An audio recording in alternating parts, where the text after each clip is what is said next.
Nous allons parler ce soir de la Guinée, du Congo et puis de la France avec Maître Eric et Emmanuel Sosa, notre invité. Bonsoir, Maître Sosa. Bonsoir, Samuel Niaoui.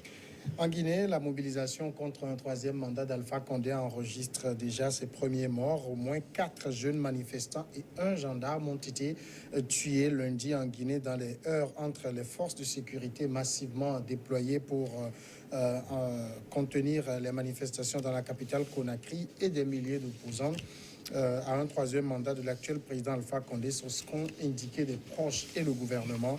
Cette journée de mobilisation à l'appel d'un collectif d'opposition et de la société civile renforce l'inquiétude dans l'éventualité où M. Condé confirmerait son intention de briguer un troisième mandat fin 2020. Maître Sosa, on le voit au niveau de la Guinée, le décompte macabre se poursuit parce que l'année dernière, Alpha Condé avait atteint la barre des 100 morts pendant les manifestations depuis qu'il était au pouvoir.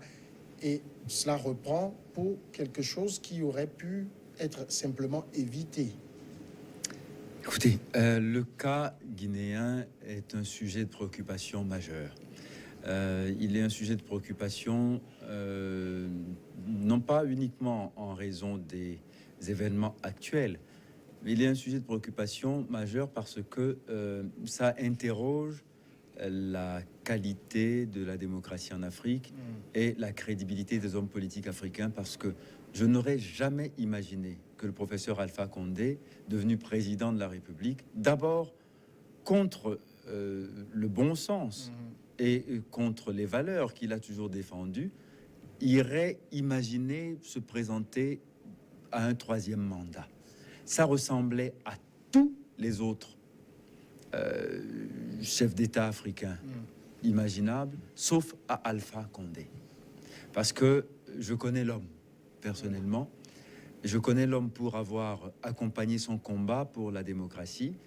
J'ai été parmi ceux, à l'époque, jeunes avocats, qui défendaient Alpha Condé parce qu'il était emprisonné alors qu'il était candidat contre le général Lansana Conté. Alors, aujourd'hui devenu président, qu'il verse dans les mêmes travers que ceux qu'il a combattus, ça inquiète beaucoup et ça interroge sur la capacité des intellectuels africains à devenir crédibles. Parce que finalement, aujourd'hui, qu'on le veuille ou non, ils sont en train de faire la part belle aux militaires.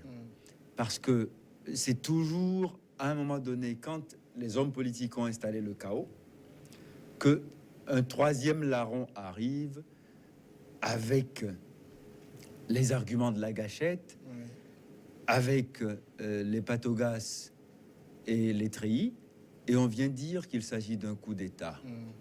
Et là, on proteste énergiquement en disant que c'est interdit, que c'est immoral, que c'est inacceptable, alors que ce qui se passe est déjà une façon de commettre un coup d'État constitutionnel. On est en train...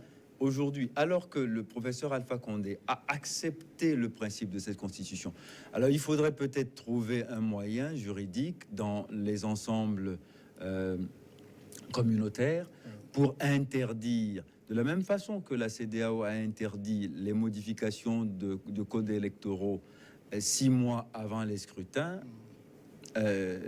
faire en sorte que s'il y a constitution à changer, on le fasse au tout début de son mandat. Comme ça, au moins, on dispose pour l'avenir et sans y voir ses intérêts personnels. Parce que Alpha Condé, quand il a été président, c'était sous cette même constitution. Il ne lui trouvait rien à redire. Et aujourd'hui, ils essayent. C'est toujours le même jeu. On arrive toujours à ses fins, avec une majorité à sa solde à l'Assemblée nationale, à faire modifier la Constitution pour arriver à faire un troisième mandat en présentant la chose à un référendum comme si le peuple l'avait accepté. C'est toujours une tricherie, c'est toujours une malhonnêteté intellectuelle, et ça me fait très mal de voir que c'est quelqu'un comme Alpha Condé qui est en train de commettre cette malhonnêteté. On va vous dire, mais attendez, vous pleurez avant d'avoir mal, parce que le professeur Alpha Condé n'a pas encore dit qu'il va faire un troisième mandat. Il l'a pas encore dit.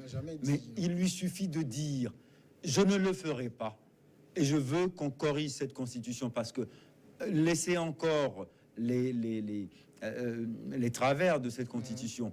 Continuer sous le mandat de celui qui va venir, c'est peut-être laisser le pays en proie à des périls à venir que je veux lui éviter. Je le fais dans l'intérêt de la nation, pas dans le mien. Je ne me présenterai pas comme l'a fait, par exemple, le Nigérien Issoufou, et que je salue au passage, parce que lui, dans son pays, on a déjà eu le cas avec un certain Tandja Mamadou, qui, avec le Tazar Tché, a voulu maintenir coûte que coûte les conditions pour faire un troisième mandat, n'eût été un Salou-Dibo. Et c'est pour ça que je dis que c'est toujours les hommes politiques, civils, qui préparent le lit des coups d'État. Si un général, un colonel de l'armée guinéenne dit « Bon, ça y est, ça suffit maintenant, trop de morts dans les rues pour cette constitution, on va mettre fin à la chose, on va dire c'est un coup d'État, il y a un troisième larron qui est arrivé, et ce n'est pas acceptable ». On a vu la même chose avec Al-Béchir. C'était d'autres raisons, mais à chaque fois, on fait la courte échelle à l'armée, qui vient, qui intervient, et qui rafle la mise. C'est pour ça que la chose me révolte. C'est pas uniquement parce qu'il y a quelques morts. C'est même pas ça. C'est même pas ça.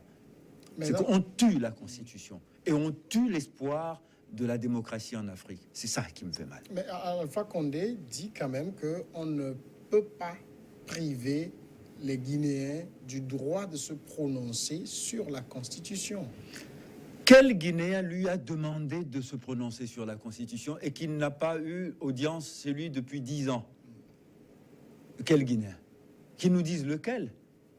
Les Guinéens de son parti? Les Guinéens de sa formation politique, les Guinéens de sa pléthore de valtailles là autour, qui le pressent de se maintenir au pouvoir pour que eux aussi ils soient sûrs de pouvoir continuer à profiter. Ils ont peur, ces gens-là, d'aller dans l'opposition. Ça leur fait peur. Ils voient comment vivent les opposants. Ils ne veulent pas que ça leur arrive. Ils préfèrent le confort des bénéfices et des prébendes du régime qu'ils servent. Et pas la nation guinéenne, parce qu'aucune nation guinéenne n'a demandé à M. Alpha Condé de préparer la modification de la Constitution dont il s'est contenté pendant 10 ans. Non, on ne va pas trouver des subterfuges et des circonlocutions pour dire que cette chose est une horreur et qu'à toute force, il faut absolument s'élever contre. Mais est-ce qu'on n'est pas aussi là, peut-être, Maître Sosa, dans une sorte de vision idéaliste de quelque chose qui ne marche pas? Moi, je regarde un peu la Chine aujourd'hui, qui a sauté le verrou de la limitation de mandat. Ça n'a choqué personne dans le monde. Le pays se développe très bien et d'aucuns disent même que la démocratie serait un frein au développement. Bon, alors, comparaison n'est pas raison, mais merci quand même d'avoir fait l'exemple, d'avoir fait le choix de proposer la Chine comme élément de réflexion. Il y a eu récemment un sommet Chine-Afrique. Oui. Le jour où il y aura un sommet Guinée-Afrique, je dirais que peut-être il se passe quelque chose en Guinée qui mérite qu'on y prête attention. D'accord? Les Chinois ont dit depuis très longtemps qu'ils n'étaient pas partisans du modèle démocratique occidental. Ils l'ont dit, on le sait, dans leur ADN, c'est connu. Donc l'enfant chinois qui naît aujourd'hui sait déjà quelle est la règle du jeu politique. Donc il ne lui viendra pas à l'idée d'aller contester la modification de la Constitution qui a fait sauter le verrou. Bon, ok, comment dire, le président Ping, bon, d'accord, il a trouvé les moyens de se faire élire président à vie. Bon, d'autres avant lui l'ont fait. Bon, la Chine ne s'en est pas portée plus mal. Au contraire, la Chine est devenue, ou menace de devenir maître du monde. Oui. Alors, si un système politique est capable de générer... Ils sont l'atelier du monde, pourquoi? Parce qu'ils ont trouvé les moyens, d'abord, de mettre en place le système politique qui va leur permettre de dominer le monde. Bon, les Chinois sont soignés convenablement chez eux. Qu'ils aient un président à vie, ça ne me dérange pas tant que ça. On ne voit pas les caciques du régime chinois aller faire des Freuden à Paris en dépensant les millions de l'argent public dans des plaisirs totalement scabreux. Ça, non. Donc, je ne dis pas que c'est le modèle à suivre, mais quand même, à tout prendre, je préférerais peut-être des dirigeants visionnaires ardents travailleurs pour le bien-être de la nation, qui durent au pouvoir et qui font durer un système qui donne des garanties et qui font croire en l'avenir des enfants, que des aventuriers comme ça, qui, une fois devenus présidents, alors qu'ils ont passé 30 ans de leur vie à combattre quelque chose, le commettent éhontément parce que maintenant, ils en ont les moyens. C'est scandaleux. Et puis, autre chose, on parlait donc de ce bilan de 5 morts, dont un gendarme. On a aussi un peu l'impression que la police, l'armée guinéenne a la gâchette un peu trop facile. Ah bon? Ailleurs, je pense que la comptabilité aurait été beaucoup plus massive en défaveur de la population non armée. Hein. Je ne dis pas que l'armée guinéenne est défendable. Je dis, vous savez quoi? Il faut une civilisation du maintien de l'ordre. L'ordre est un acquis de la démocratie. L'ordre. D'accord? Et si il y a une menace contre l'ordre public, il faut que l'ordre public soit défendu coûte que coûte. Maintenant, il y a une façon de maintenir l'ordre. Les gilets jaunes, ça a duré depuis le mois de novembre de l'année dernière, bientôt 1 an. Combien il y a eu de morts? Et pourtant, il y a des violences dans la rue parisienne. Il y a des casses régulièrement. On détruit les biens privés et publics. Mais on a su faire maintenir l'ordre sans tuer les gens. Alors, il faut peut-être que nos soldats apprennent le maintien de l'ordre, que ça soit un vrai métier. Ils ne sont pas en guerre contre la population qui sort dans la rue. Ils ne sont pas en guerre contre le manifestant. Malheureusement, nous avons un modèle qui les forme à massacrer du civil plutôt qu'à protéger la population et à protéger la nation. Vous voyez, au Mali, dès qu'il y a 200 djihadistes qui font le rodéo, c'est un carnage. Voilà, ils ne savent pas faire ça. Mais quand vous êtes à main nue dans les rues, ça, ils savent faire. Ça, ils savent mater. Ça aussi, c'est une culture qu'il faut changer pour faire évoluer l'Afrique.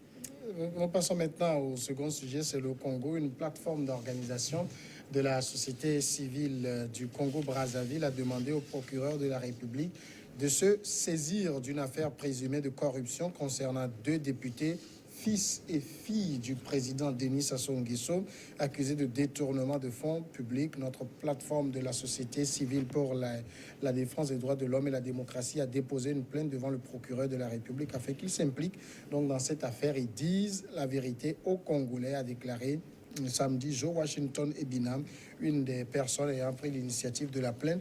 Ça m'amène, moi, maître, à vous poser cette question sur les procureurs de la République dans nos États. On a l'impression qu'ils ne se bougent pas beaucoup. Hein. Écoutez, mais non, attendez, ne jetons pas la pierre à ces magistrats qui n'ont pas toujours la tâche facile. J'aimerais bien vous y voir. Au Congo, en train de poursuivre le fils et la fille du président Sassou Nguesso du haut de votre siège de procureur de la République. Bon, si il vous arrive pas des malheurs, il pourrait vous arriver une mutation. Elle pourrait être punitive. Parce que là, au moins, on y mettra les formes. Mais je ne connais aucun procureur de la République qui sache se mettre en retrait du pouvoir en se proclamant indépendant. Ça n'existe pas. Dans notre système hérité du code d'instruction civile français. Vous parlez pour... d'instruction pénale français. Vous parlez pour l'Afrique ou de façon générale? De façon... Non. Pour l'Afrique francophone. On n'a pas les mêmes typologies dans le système anglo-saxon. Oui. Où parfois vous avez des procureurs élus. Et parce qu'ils sont élus, ils sont véritablement indépendants. Dans un pays comme le Burkina Faso, quand je disais ça, je devais faire une exception pour le Burkina Faso, où la magistrature a réussi à créer un code qui lui permet d'avoir une véritable indépendance. C'est-à-dire que désormais, les procureurs de la République au Burkina Faso demandent à avoir des instructions écrites Et un procureur de la République burkinabé, s'il est saisi d'une plainte qui est dirigée contre un membre de la famille du président Kaboré, je crois, instruirait, ouvrirait en tout cas un dossier ou prendrait des réquisitions afin d'informer. Il le ferait parce qu'il est véritablement indépendant et c'est le statut de la magistrature nouveau du Burkina Faso qui lui donne cette capacité. Dans tous les autres pays francophones, aucun n'aura la chance d'exprimer cette forme d'indépendance qui, aux yeux du pouvoir, serait coupable. Mais soyons clairs là-dessus. Ne serait-ce, Maître Sosa, que pour la forme, c'est-à-dire même ne le faire que pour donner l'impression véritablement que la justice sert à quelque chose. Et si, in fine, on peut trouver des excuses, on peut dire que l'affaire est un non-lieu. Cher ami, je veux bien qu'on idéalise un peu sur la justice, son indépendance et le fait qu'elle doit être une valeur au-dessus des autres. Parce que entre le faible et le fort, c'est la liberté qui opprime et c'est la loi qui protège. Et qui protège la loi elle-même? Les juges. Mais malheureusement, vous voyez, dans une démocratie aussi certifiée, entre guillemets, que les États-Unis, des procureurs aussi velléitaires n'arrivent pas à poursuivre M. Trump pendant qu'il est au pouvoir. Alors que la loi américaine ne lui garantit pas l'immunité.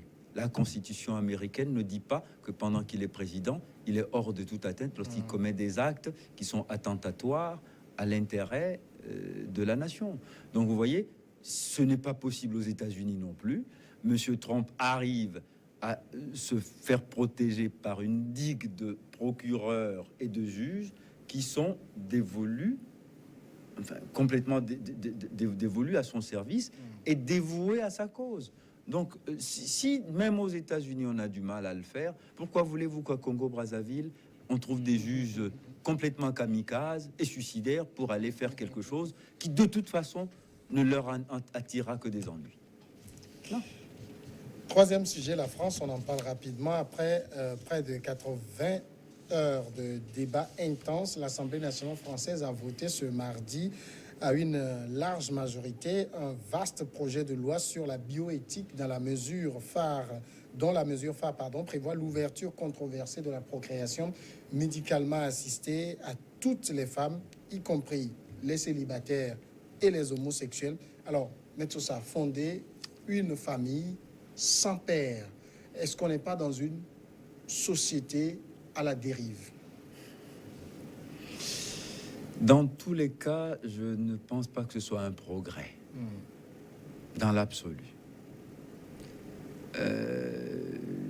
Dans ma conception personnelle et culturelle, une famille, c'est un père, une mère qui font des enfants.